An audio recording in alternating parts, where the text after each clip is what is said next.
ನಾನಮ್ಮ ಕಲ್ಪನಾ ನಿಮ್ಮ ಅಪ್ಪಾಜಿ ಊರಿಂದ ಬಂದಿದ್ದೀವಿ ಇವಾಗ. ಚೆನ್ನಾಗಿ ಓದಬೇಕು.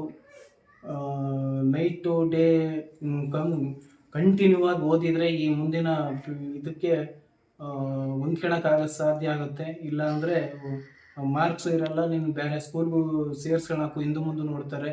ಒಳ್ಳೆ ನಿದ್ದೆಗೆಟ್ಟು ಓದಬೇಕು. ಒಂದು 25 ದಿನ ಈ ತಿಂಗಳು ಪೂರ್ತಿ ಓದಿದರೆ ಮುಂದೆ ಎಕ್ಸಾಮಲ್ಲಿ ಒಳ್ಳೆ ರಿಸಲ್ಟ್ ಬರುತ್ತೆ.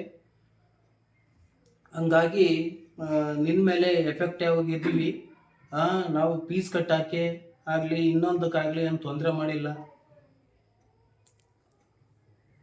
ಕಲ್ಪನಾ, ನಾನು ನಿಮ್ಮಮ್ಮ ಚೆನ್ನಾಗಿ ಓದಮ್ಮ, ನಿನ್ನ ಮೇಲೆ ಭರವಸೆ ಇಟ್ಕೊಂಡಿವಿ. ಔಟ್ ಆಫ್ ಔಟ್ ಬಂದು ಚೆನ್ನಾಗಿ ಪರ್ಸೆಂಟೇಜ್ ಬಂದು ನಿಮ್ಮ ಸ್ಕೂಲಿಗೂ ನಿಮ್ಮ ಮಾಸ್ಟ್ರಿಗೂ ನಮ್ಮೂರಿಗೂ ಒಂದು ಹೆಸರು ತಾಂಬ.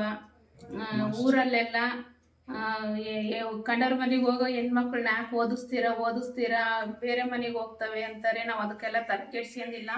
3 ಹೆಣ್ಮಕ್ಳಾದರೂ ನಾವು ಇನ್ನೂ 2 ಮಕ್ಕಳನ್ನೂ ಇಲ್ಲೇ ಓದಿಸ್ಬೇಕು ಅಂತ ನಾವು ಬಯಸ್ತೀವಿ. ನೀನು ಚೆನ್ನಾಗಿ ಓದಿದರೆ ನಿಮ್ಮ ತಂಗಿಯರಿಗೂ ಒಂದು ಹೆಸರಿರುತ್ತೆ. ಚೆನ್ನಾಗಿ ಓದಮ್ಮ. ನಮ್ಮ ಆಶೀರ್ವಾದ, ನಿಮ್ಮ ಆಶೀರ್ವಾದ, ಸ್ಕೂಲ್ ಆಶೀರ್ವಾದ ನಿನ್ನ ಮೇಲೆ ಚೆನ್ನಾಗಿರಲಿ. ಒಳ್ಳೆಯದಾಗಲಿ.